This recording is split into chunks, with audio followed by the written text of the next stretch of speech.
May our Father, Messiah, and Holy Spirit be with us. Book of Ecclesiastes, the words of Koheleth, son of David, king of Jerusalem. Utter futility, said Koheleth, utter futility, all is futile. What real value is there for a man in all the gains he makes beneath the sun? One generation goes, another comes, but the earth remains the same forever.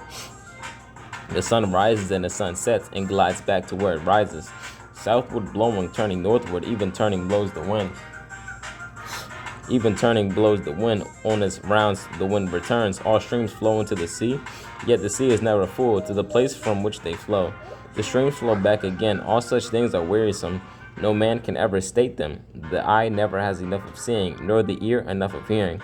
Only that shall happen, which has happened, only that which has occurred. There is nothing new beneath the sun. Amen. Sometimes there is a phenomenon of which they say, look, this one is new. It occurred long since in ages that went by before us. Facts. The early ones are not remembered, so to those that will occur later will no more be remembered than those that will occur at the very end. That's facts. I, Koheleth, was king in Jerusalem over Israel. Amen. I set my mind to study and to probe with wisdom all that happens under the sun, an unhappy business that which Elohim gave men to be concerned with. I observed all the happenings beneath the sun, and I found that all is futile in pursuit of wind. A twisted thing that cannot be made straight, a lack that cannot be made good. I said to myself, here I have grown richer and wiser than any that ruled before me over Jerusalem.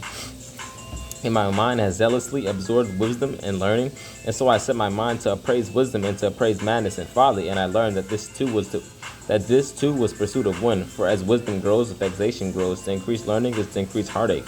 I said to myself, come, I will treat you to merriment. Taste mirth. That too I found was futile. Of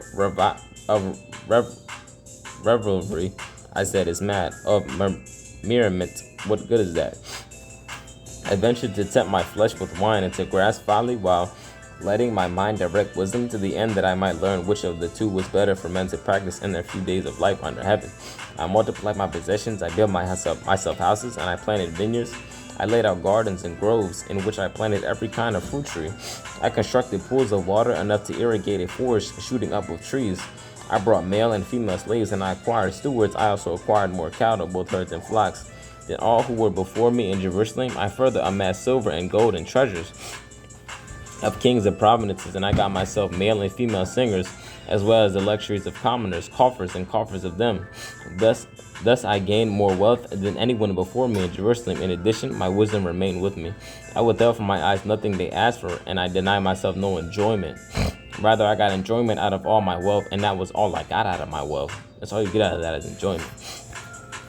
Then my thoughts turned to all the fortune my hands had built up, to the wealth I had acquired and won, and oh, it was all futile in pursuit of wind. There was no real value under the sun.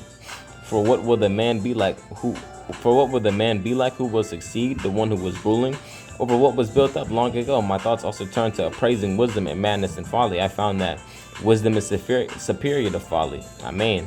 As light is superior to darkness. Amen. That's facts. A wise man has his eyes in his head, whereas a fool walks in darkness. Amen. But I also realized that the same